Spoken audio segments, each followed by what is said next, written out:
Section 4. The World Wars. 4.1. The Providential Causes of the World Wars. Wars break out due to such factors as conflicts of political and economic interests and clashes of ideology. Yet these are merely external causes. There are also internal causes of wars, just as there are internal and external motives for every human action. Human actions are decided by the free will of the individual, who is trying both to respond externally to the situation with which he is confronted and to follow his internal tendency toward the will of God and the advancement of his providence of restoration. Therefore, the good or evil of a human action should not be judged only by external motives. The same can be said of the world wars, which have resulted from the worldwide collision between the actions of numerous individuals arising from their free will.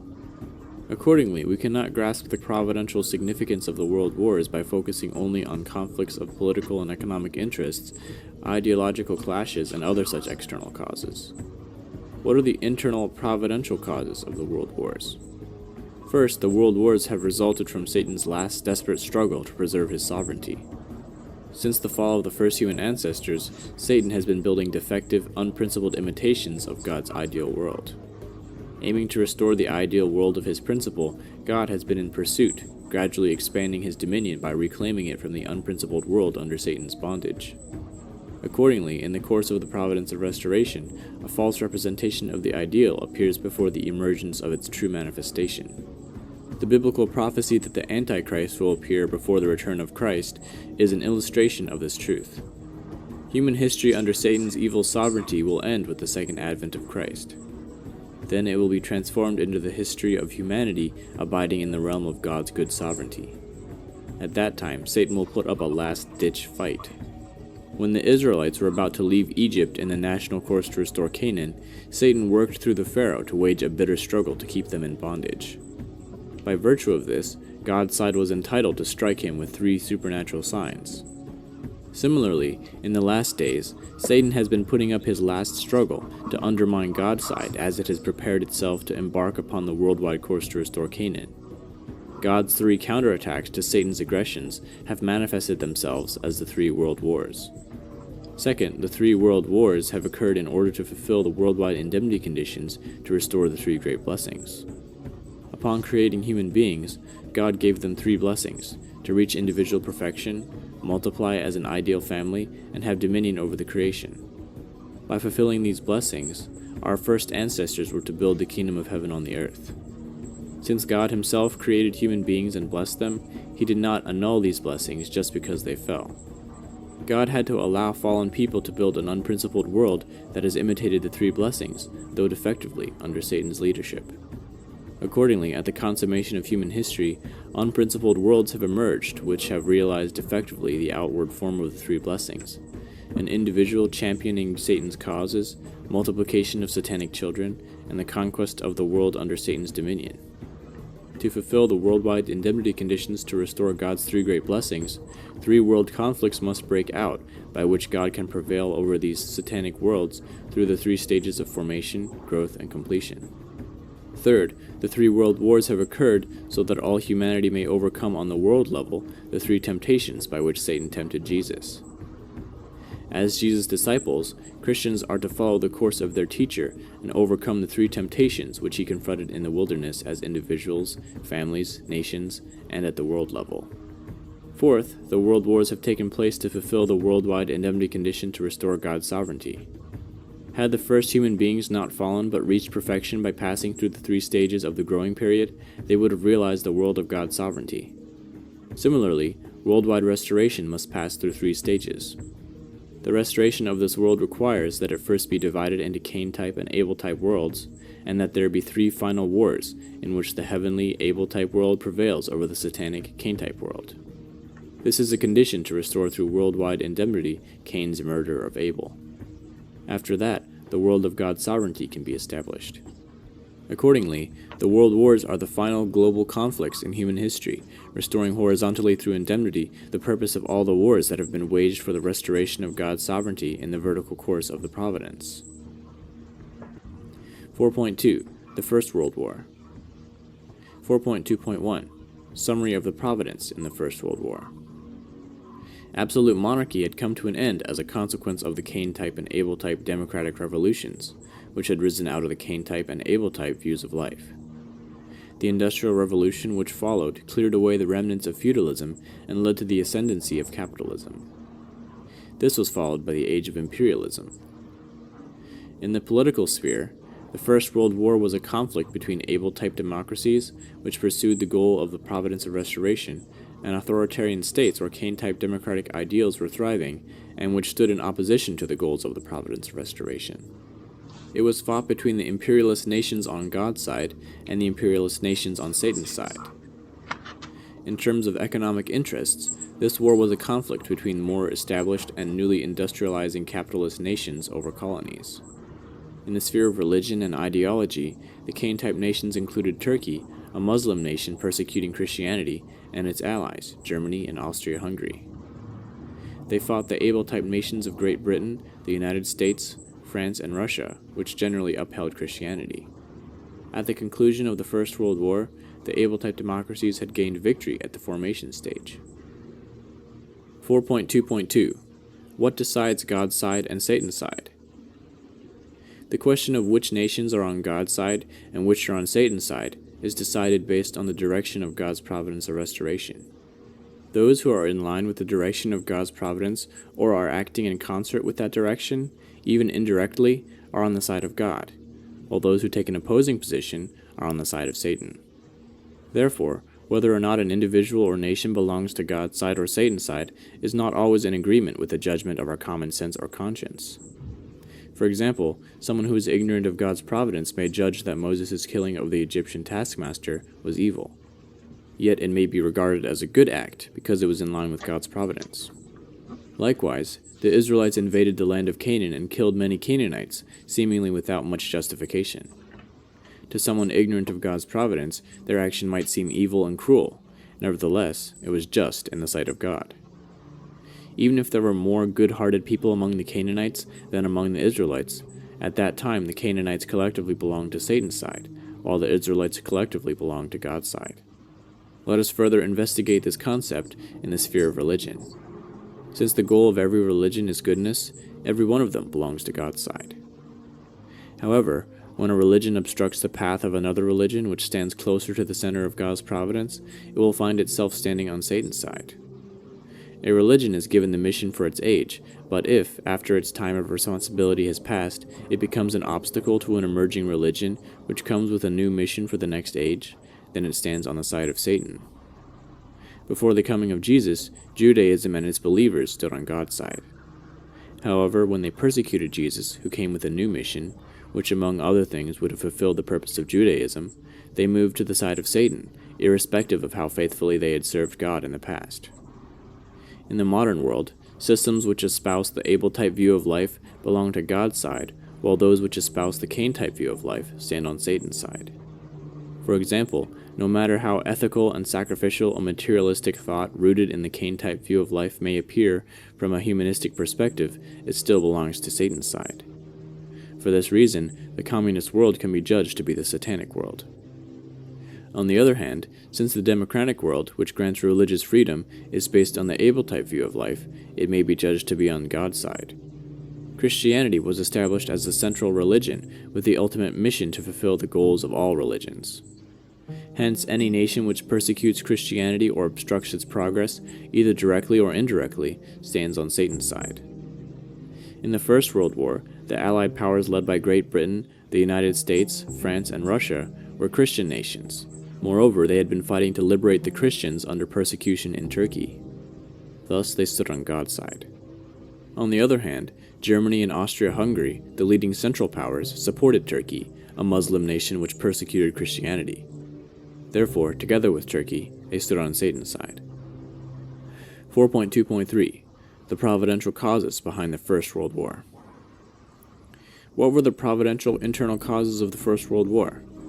The First World War had to take place first to fulfill the worldwide indemnity condition to restore God's three great blessings at the formation stage. Satan has been constructing in advance a defective imitation of God's ideal world, which was to have been established by Adam. Hence, there should appear at the end of history an unprincipled world which has realized a distorted outward form of the three blessings at the formation stage, led by an antitype of Adam on Satan's side. God's side should then prevail over this unprincipled world to fulfill the indemnity condition. In fact, Kaiser Wilhelm II of Germany, who launched the First World War, was this antitype of Adam on Satan's side.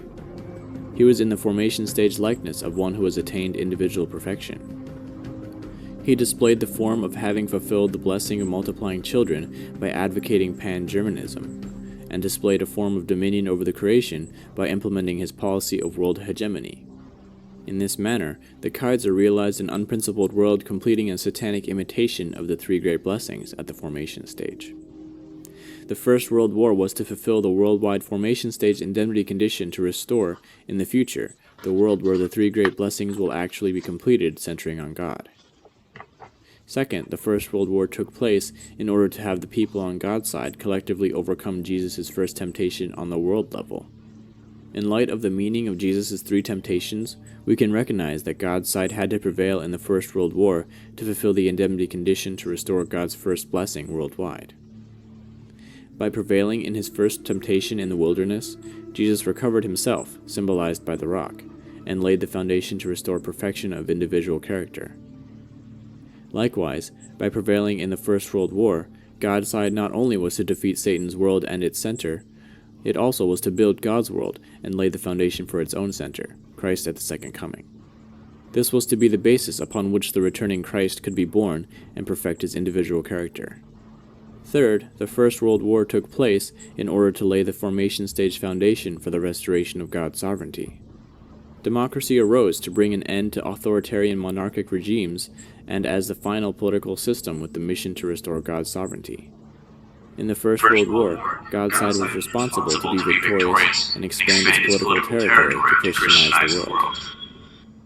By thus establishing a vast and firm political and economic foundation, it would secure the formation stage foundation for the democratic world and, at the same time, the formation stage foundation to restore God's sovereignty.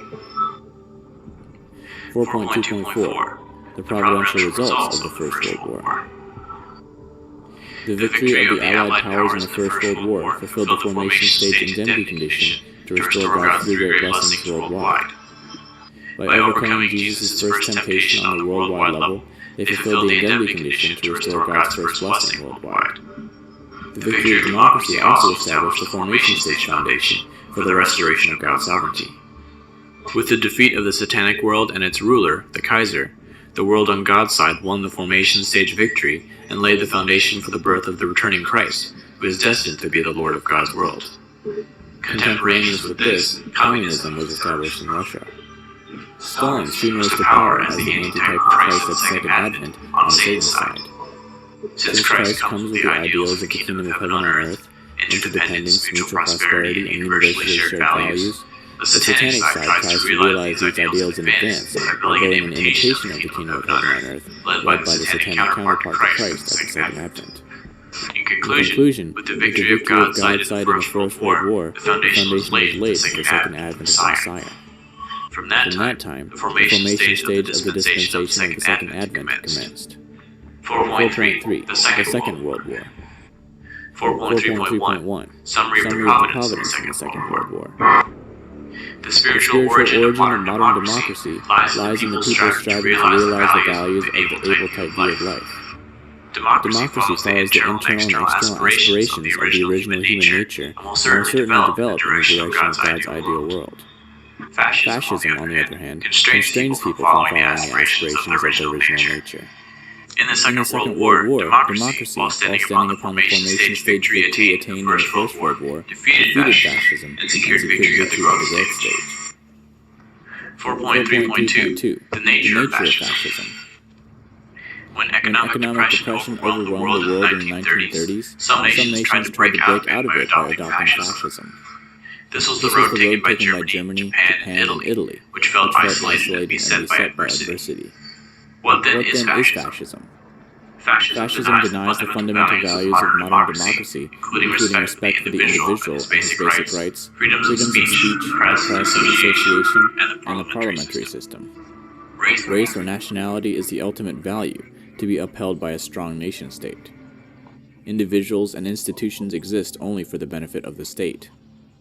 Under fascism, individuals cannot claim freedom as their inviolable right. They are to sacrifice their freedom in the duty to serve the state. The guiding political principle of fascism holds that all power and authority should be entrusted in one supreme leader, rather than distributed among people. The personal will of the leader dictates the governing ideology for the entire nation. Mussolini in Italy, Hitler in Germany, and the leaders of Japan's militaristic government were dictators of the fascist type. 4.3.3 The nations on God's side and the nations on Satan's side in the Second World War.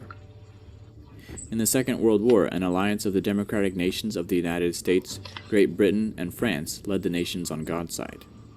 Satan's side was the alliance of the fascist nations, Germany, Japan, and Italy. What determined that the former stood on God's side and the latter on Satan's side?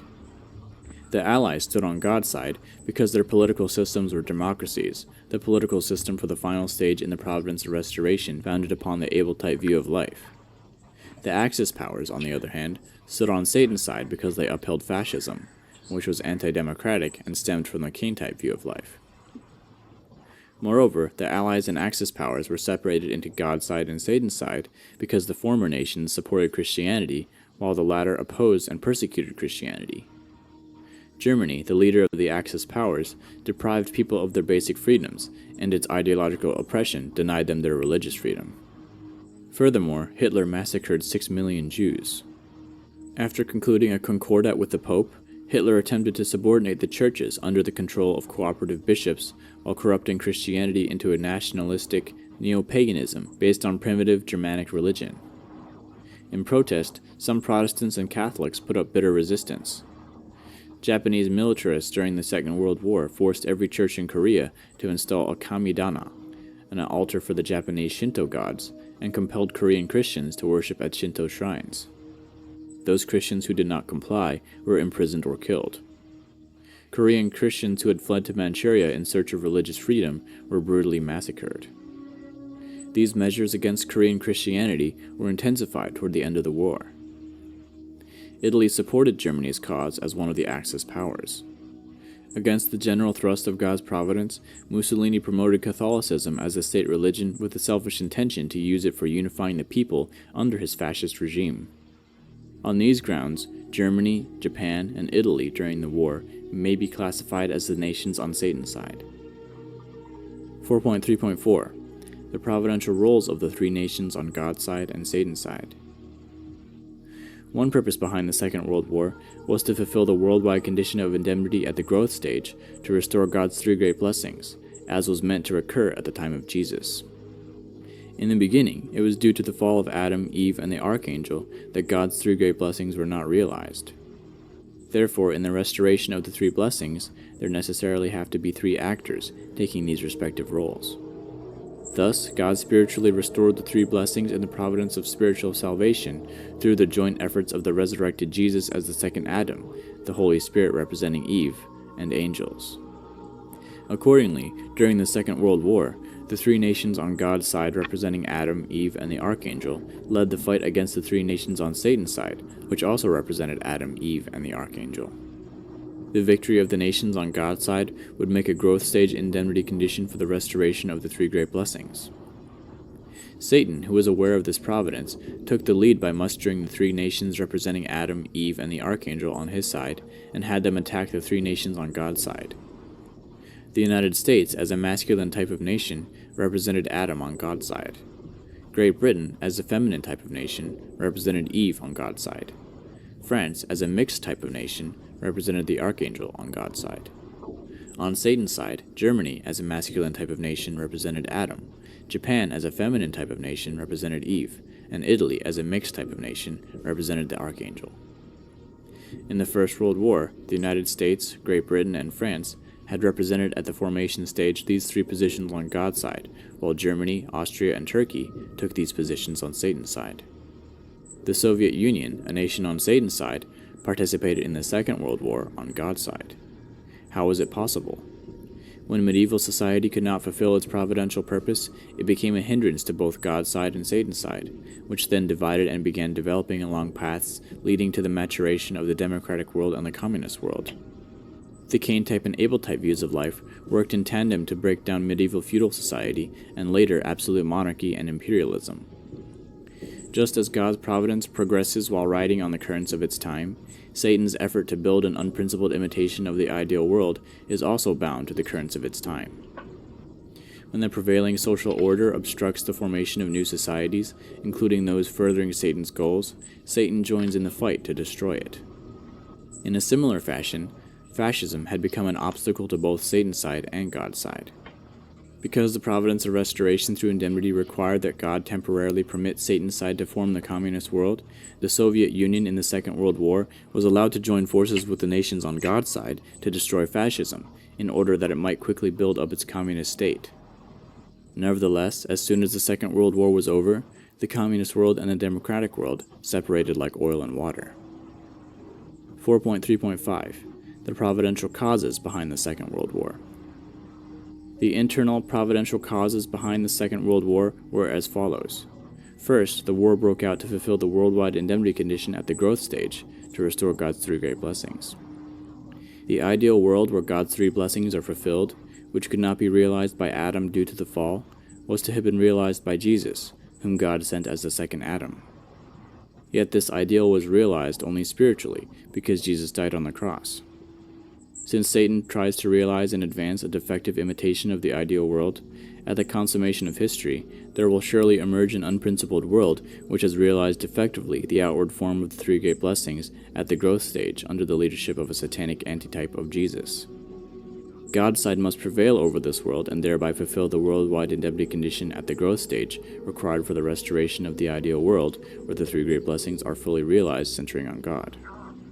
Hitler was a satanic antitype of Jesus. Though his will was totally contrary to Jesus's, certain aspects of Hitler's life mimicked in a perverted manner some of the events in Jesus's life. His grandiose vision, his single life, and the disappearance of his corpse are examples. Hitler was also the satanic antitype of perfected Adam at the growth stage. He made a travesty of the blessing of the multiplication of children by advocating the purity of the German people as the master race, and mimicked the blessing of dominion over the creation by his policy of world conquest. In this manner, Hitler realized an unprincipled world with the satanic form of the three blessings, fulfilled at the growth stage. By prevailing in the Second World War, God's side was to fulfill the worldwide indemnity condition at the growth stage to restore the ideal world of God's three blessings. The second providential cause behind the war was to have the people on God's side overcome Jesus' second temptation on the world level. In light of the meaning of Jesus' three temptations, we can recognize that God's side had to prevail in the Second World War to fulfill the indemnity condition to restore worldwide God's second blessing. As Jesus laid the foundation for the restoration of children by overcoming the second temptation in the wilderness, God's side was to lay the worldwide growth stage foundation for democracy by triumphing in the Second World War. The third providential cause behind the war was to lay the growth stage foundation for the restoration of God's sovereignty. By the victory of God's side in the First World War, the democratic world had secured its formation stage foundation. Working to build the Cain-type world, Satan's side also benefited from the collapse of Tsarist absolutism during the First World War and laid the formation stage foundation for the communist world. During the Second World War, the communist world and the democratic world built their separate growth stage foundations before parting company at the conclusion of the war. Building this growth stage foundation for the democratic world restored the growth stage foundation of God's sovereignty. 4.3.6 The providential results of the Second World War. The victory of God's side in the Second World War fulfilled the growth stage indemnity condition to restore God's three great blessings worldwide. Having the significance of overcoming Jesus' second temptation on the world level, the victory fulfilled the indemnity condition to restore God's second blessing worldwide. Finally, by laying the growth stage foundation for the democratic world, it established the growth stage foundation to restore God's sovereignty. While Hitler was the antitype of Jesus on Satan's side, Stalin was the antitype of the second advent of Christ on Satan's side. The fact that Hitler and his nation were destroyed, while Stalin and his foundation of worldwide communism grew strong, indicated that the time for building the spiritual kingdom under the leadership of the resurrected Jesus had passed, and the age for building a new heaven and new earth under the leadership of Christ at the Second Advent had begun. At the conclusion of the Second World War, the growth stage of the dispensation of the Second Advent commenced. Many Christians began receiving revelations about the return of Jesus, and God's spiritual works began occurring throughout the world. Since then, the established churches have become increasingly confused, divided, and secularized. They have been gradually losing the heart of their spiritual life. These are phenomena of the last days, occurring on account of God's final providence to unify all religions through the new, ultimate expression of the truth. 4.4. The Third World War. 4.4.1. Is the Third World War inevitable? We know that because God gave the first human ancestors the blessing to rule the universe, when Satan works through fallen people to create an unprincipled imitation of the world where this blessing is fulfilled, God has to allow it. On the heels of Satan, God conducts his providence to claim back Satan's world and its fruits. At the consummation of human history, Satan's side and God's side will strive until they each attain sovereignty over a world. This is why the democratic world and the communist world stand confronting each other. Consequently, it became inevitable that there be world wars, first to divide and then to unify these two worlds. The First and Second World Wars had the providential purpose of dividing the globe into the communist world and the democratic world. Afterward, yet another war must take place to bring about their unification. This conflict is the Third World War. It is inevitable that the Third World War take place. However, there are two possible ways it may be fought.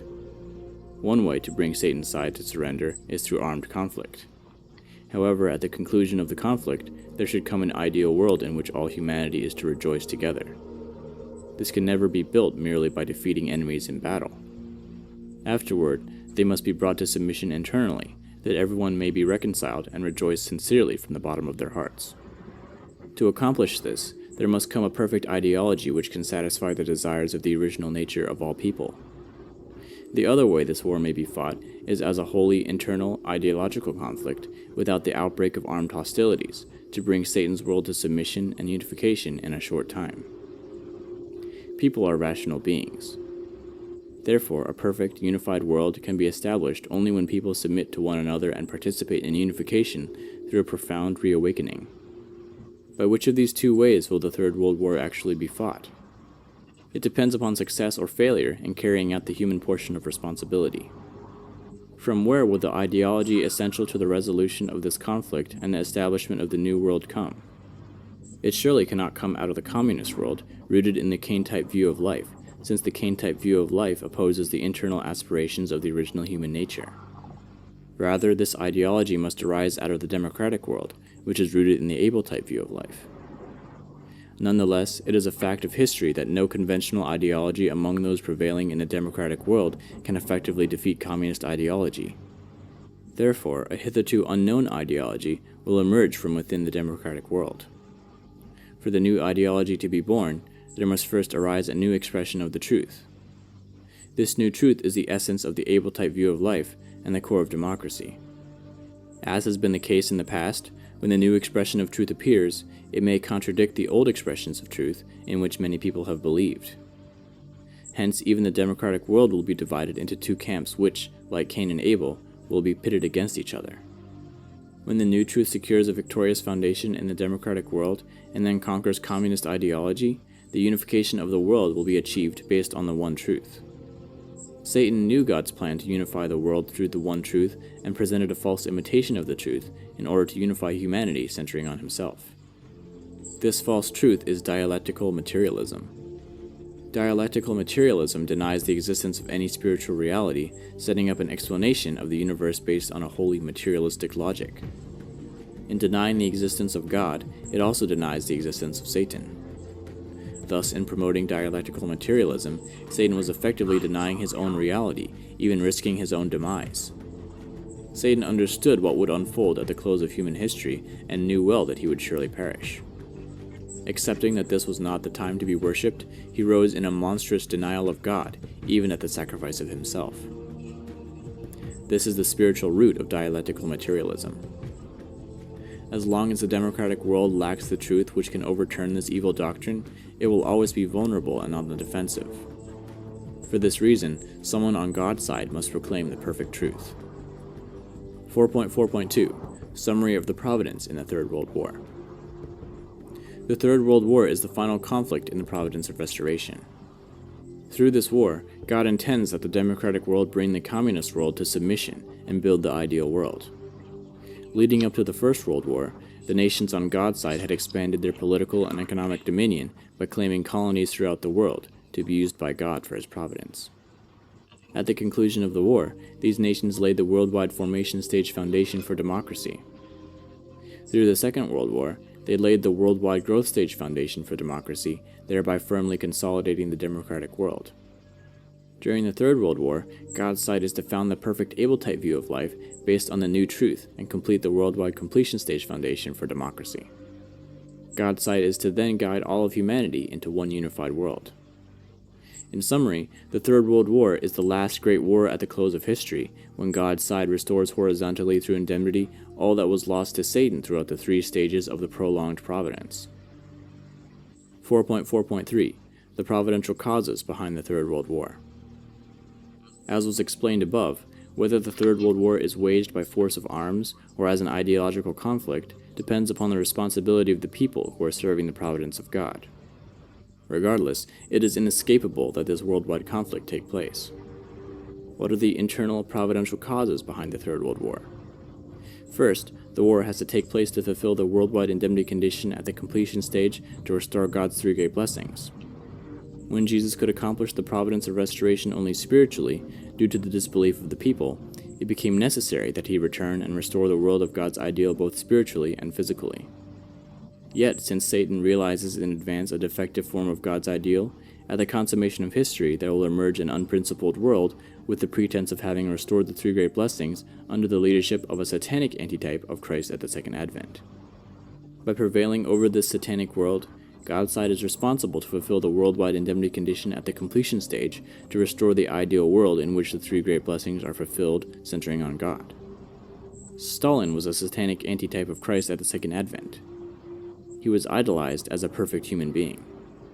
By advocating the solidarity of farmers and workers in opposition to the democratic world, he mimicked the blessing of the multiplication of children, and by his policy of worldwide communist domination, he achieved the outward semblance of the blessing of dominion over the creation. Stalin thus created a vast communist world which realized effectively the outward form of the three great blessings. We must understand that the communist world is an unprincipled and flawed imitation of the world of God's ideal, which will be characterized by interdependence, mutual prosperity, and universally shared values founded in God. Second, the Third World War has to take place to have the people on God's side overcome Jesus' third temptation on the world level. In light of the meaning of Jesus' three temptations, we recognize that God's side must prevail in the Third World War to fulfill the indemnity condition to restore worldwide God's third blessing. As Jesus established the foundation to restore dominion over the creation by overcoming the third temptation in the wilderness, God's side must win in the Third World War to restore human beings' dominion over the entire universe. Third, the Third World War has to take place to lay the completion stage foundation for the restoration of God's sovereignty. God's side must be victorious in the war to destroy the communist world and return all sovereignty to God. Then the ideal world will be established based on the principles of heaven and earth.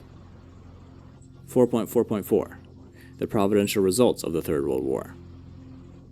Long ago, God intended to conclude his providence of restoration in Adam's family by working through Cain and Abel.